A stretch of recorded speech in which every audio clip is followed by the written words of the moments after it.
নমস্কার। রিং ওই নমশ্চণ্ডিকা ওই রক্ষ রক্ষং পরশোহা গৌরাঙ্গ আগমবাগীশ আগমভিলা থেকে বলছি। আজ আমি 29শে মার্চ 2025 শনিবার পূর্ব ভাদ্রপদ নক্ষত্রে রাত্রির ঠিক 9:45 শুক্লপক্ষের প্রতিপদ তিথিতে বহু আকাঙ্ক্ষিত সেই সময় শনিদেবের ঘর পরিবর্তনের সময় শনিদেব যাকে যাকে পাবেন তার নবপরিবর্তিত ঘরে, যেমন রবি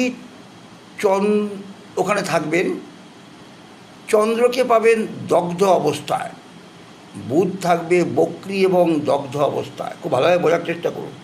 শুক্র থাকবে ওখানে বক্রী অবস্থায়, রাহু থাকবে বক্রী থাকবে কালপুরুষের দ্বাদশ ঘরে।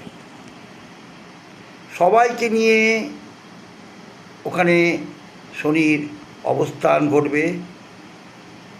তাতে কিন্তু একটা চিন্তার বিষয় দেখা যাচ্ছে, কারণ ওখানে সবথেকে বড় ব্যাপার হচ্ছে কি, শনির সঙ্গে রবির কিছুদিনের যোগাযোগ দেখা, রাহুর সঙ্গে শনির কিছুদিনের দেখা, বুধেরও কিছুদিনের দেখা, এই যে কিছুদিন করে যে দেখাটা হবে, এই দেখাটা ভয়ঙ্কর দেখা হবে।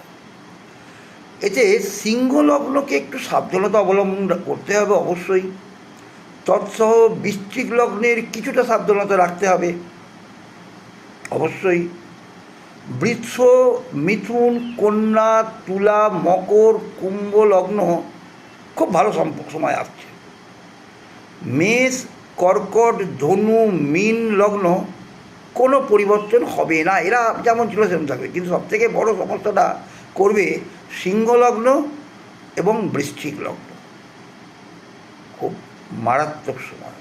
একটা জিনিস লক্ষ্য করে দেখুন, আজ থেকে একটা মনের ওপর একটা কীরকম একটা ছায়া অলরেডি সৃষ্টি হতে শুরু করেছে, এবং আমার মনে হয় এই সম্পূর্ণ কর্মক্ষমতাটা প্ল্যানেটারি পজিশনের যতগুলো প্ল্যানেটারি হবে তাদের কর্মক্ষমতা পেতে পেতে জুন মাসের মিডল উইক অফ জুন হয়ে যাবে।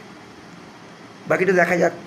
মা ভগবতীর কাছে প্রার্থনা করি তিনি যেন সবাইকে সুখ ও শান্তিতে মধ্যে দিয়ে অবস্থান করান। সবাই ভালো থাকুন, সুস্থ থাকুন। মা আনন্দময়ীর কাছে এই প্রার্থনা করি। রিং ওই নমশ্চণ্ডিকা এই রক্ষ রক্ষণ।